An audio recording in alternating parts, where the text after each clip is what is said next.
Une vingtaine de dossiers étaient à l'ordre du jour du dernier conseil municipal et c'est par le vote d'une motion qu'a débuté la séance, motion pour la réorganisation du centre hospitalier. Rappelons que la maternité de Luçon a été fermée en août 2001 et que malgré la décision du Conseil d'État de suspendre cette fermeture, la maternité n'a jamais pu rouvrir. En septembre de cette même année, c'est la chirurgie qui a été amputée d'une grande partie de ses prérogatives et depuis, différents services ont été soit remaniés ou sont toujours menacés. Se basant sur le discours du président de la République en octobre dernier à la Mutualité, discours qui demande qu'aucun Français ne se trouve à plus de 30 km de soins d'urgence, le Conseil a donc voté à l'unanimité la motion suivante. La spécificité géographique de notre territoire rural exige le maintien de la continuité des soins et la garantie de la sécurité des personnes. Elle nécessite donc la réouverture de la maternité et des services de chirurgie du site hospitalier de Luçon.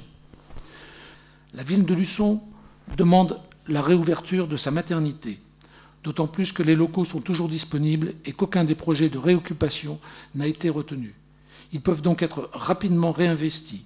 Le personnel peut être affecté si la volonté de nos dirigeants l'emporte sur les considérations comptables.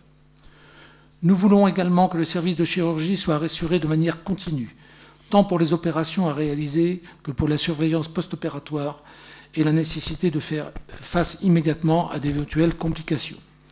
Avec l'association d'usagers pour la défense des services publics du pays de Luçon, nous demandons à Monsieur le Premier ministre de bien vouloir se saisir du dossier de l'hôpital de Luçon et qu'avec le ministère de la Santé, il fasse respecter les différentes décisions de justice permettant la réouverture de la maternité et que la chirurgie retrouve des services adaptés à un hôpital de proximité.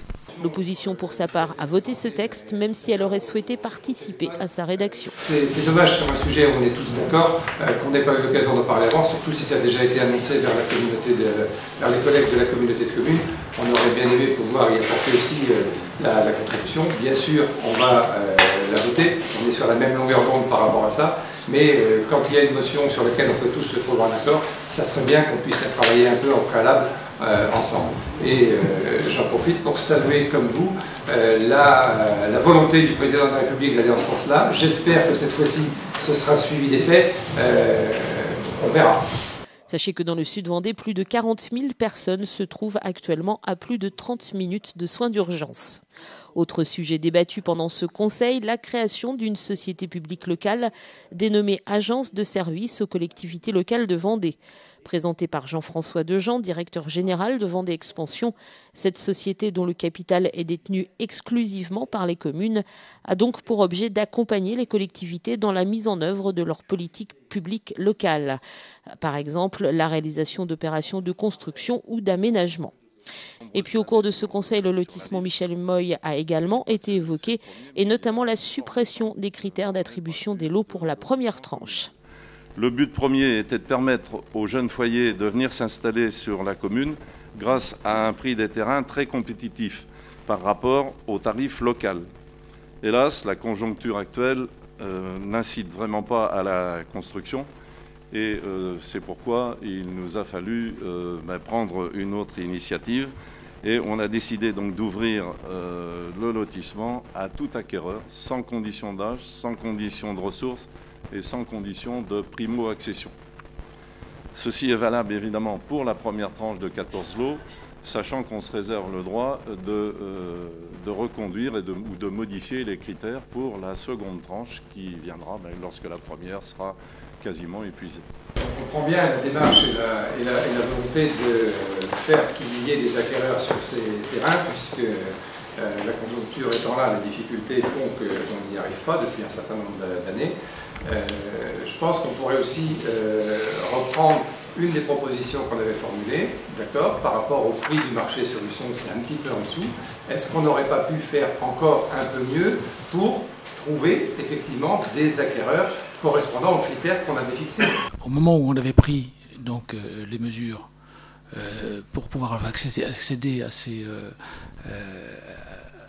terrains, les banques jouaient encore à peu près leur rôle, ce qu'elles ne font plus aujourd'hui. Le deuxième point, je rappelle que le prix au mètre carré qui a été donné ici a aussi servi pour un certain nombre d'actions sociales. Je veux dire que nous avons eu des logements sociaux sur lesquels nous avons abondé et que nous équilibrons sur d'autres terrains, et que nous avons en particulier donc 2 structures qui sont montées sur ces terrains-là, sur lesquels nous avons diminué les prix. Il s'agit du terrain donc pour Pôle emploi, et le deuxième donc terrain, la PSH, pour lesquels nous avons considérablement diminué les prix. C'est donc une action sociale qui nous a fait mettre les prix à ce niveau-là. Troisième petit point, parce qu'il faut comparer quand même ce qui est comparable. Nous avons un nombre d'aménagements de services ici, et le coût de l'immobilier qui est parfois ici plus élevé qu'ailleurs. Enfin, le Conseil a adopté les nouveaux statuts de la communauté de communes du Pays Né de la Mer, nouveaux statuts qui précèdent bien sûr l'intégration au 1er janvier prochain au sein du Conseil communautaire des représentantes de 4 nouvelles communes, l'Aiguillon, La Faute, La Tranche et Chanay.